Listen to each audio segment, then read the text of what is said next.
Oi pessoal, tudo bem? Na aula de hoje a gente vai falar de uma lei de conservação que já é conhecida de vocês, que vocês estudaram lá na Física 1, na Mecânica Básica, que é a lei de conservação do momento linear, não é isso? Nós vamos usar essa lei de conservação do momento linear para fazer uma analogia e estabelecer uma lei de conservação aqui para as rotações, que é a conservação do momento angular. Então, na nossa aula de hoje, nós vamos definir o momento angular e estabelecer uma lei de conservação para essa nova grandeza. Antes da gente dar início e falar propriamente do momento angular, nós vamos primeiro relembrar o conceito de momento linear visto por vocês lá na mecânica de translação. Para definir o momento linear, a gente começa aqui, lembrando da segunda lei de Newton da translação. Essa segunda lei de Newton da translação diz que uma força aplicada a um corpo de massa m produz uma aceleração proporcional. Então, força é igual a massa vezes a aceleração. Só que nós sabemos que essa aceleração ela também pode ser escrita em termos da derivada da velocidade no tempo, né? Nós temos aqui a relação da aceleração com a derivada da velocidade no tempo. Colocando essa derivada da velocidade no tempo na equação da segunda lei de Newton, a gente chega em uma expressão assim, força igual a m, derivada da velocidade no tempo, que pode ser reescrita como sendo força igual a derivada no tempo da massa vezes a velocidade.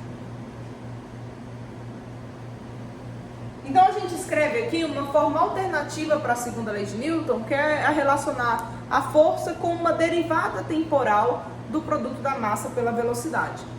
Esse produto de massa vezes velocidade, ele é representado por uma grandeza que recebe o nome de momento linear de um corpo, de uma partícula ou de um corpo rígido de massa m. Então, definindo essa nova grandeza P, conhecida como momento linear,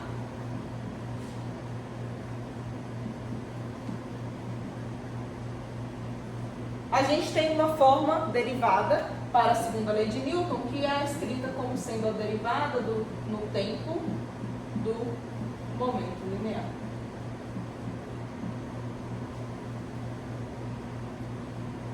O que essa equação implica? Implica que se a força externa for igual a zero, se a resultante das forças que atuam em um objeto for igual a zero, ou seja, esse termo aqui do lado direito for zero, eu estou dizendo que a derivada no tempo do momento linear tem que ser zero. Para que qualquer derivada seja igual a zero, qual é a única condição para que isso seja estabelecido? É que a grandeza que eu estou derivando tem que ser uma constante, um número. Não pode depender de nenhuma outra quantidade, não é isso?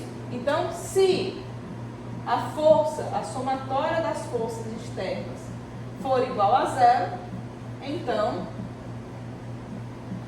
o P é constante, momento linear se conserva, e a gente pode escrever que a massa inicial vezes a velocidade inicial é igual a massa final vezes a velocidade final. Essa aqui é a lei de conservação do momento linear de um objeto, tá bom? A partir disso, a gente pode agora falar do momento angular. Para a gente definir esse momento angular, a gente vai seguir o mesmo raciocínio que a gente adotou aqui para o momento linear, começando com a segunda lei de Newton da rotação. A segunda lei de Newton da rotação diz que o torque que atua em um objeto é proporcional ao produto da inércia pela sua aceleração angular. Só que eu posso escrever essa aceleração angular como sendo a derivada da velocidade angular no tempo, e então a minha expressão do torque pode ser escrita como I, derivada da velocidade no tempo. Reescrevendo, colocando a derivada aqui para o lado direito, fica I vezes a velocidade angular. Então, nós temos aí uma forma agora derivada para a segunda lei de Newton das rotações, que o torque é a derivada temporal do produto da inércia pela velocidade angular, tá bom? Esse produto de inércia pela velocidade angular, ele também recebe um nome especial e é uma nova grandeza que a gente vai definir aqui, que é conhecida como momento angular do corpo rígido. Então, L é igual a I vezes ômega, que é o momento angular.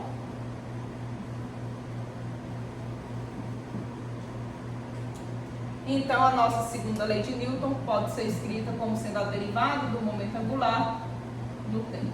Essa aqui é a segunda lei de Newton da rotação, certo? Segunda lei de Newton para rotação. Qual é a condição que precisa existir para que esse momento angular seja conservado, para que a gente estabeleça uma lei de conservação? Esse torque, a somatória de todos os torques que atuam no objeto, tem que ser igual a zero. Então, se o torque, a somatória deles, dos torques externos, for igual a zero, então esse momento angular é igual a uma constante e a gente pode estabelecer que o L antes é igual ao L depois. Isso implica escrever que a inércia do sistema inicial vezes a velocidade inicial é igual à inércia do sistema final vezes a velocidade final, tá bom? O que isso representa pra gente? Um exemplo, né, de onde isso aí se aplicaria. Imaginem que eu tenho aqui na minha mão dois pesos, dois halteres, por exemplo, e eu faço uma rotação com esses dois halteres posicionados aqui com os meus braços esticados. Eu tenho uma velocidade angular ômega diferente de zero e de repente eu pego e coloco esses halteres próximo ao meu corpo. Faço esse movimento e continua a rotação. O que vai acontecer com a minha velocidade? À medida que eu aproximar os meus braços do meu corpo, ou seja, do eixo de rotação, eu estou fazendo o que com a inércia? Diminuindo, não é isso? Se eu diminuo a inércia e não houve nenhum outro torque, ou seja, se eu não recebi nenhum outro impulso, nenhum empurrão para aumentar a minha velocidade, o que tem que acontecer com a velocidade? Se eu diminuo a inércia, para que o momento angular se mantenha constante, se o I diminui, a velocidade tem que aumentar. Então, a gente rotaciona com uma velocidade maior quando a inércia é menor, certo?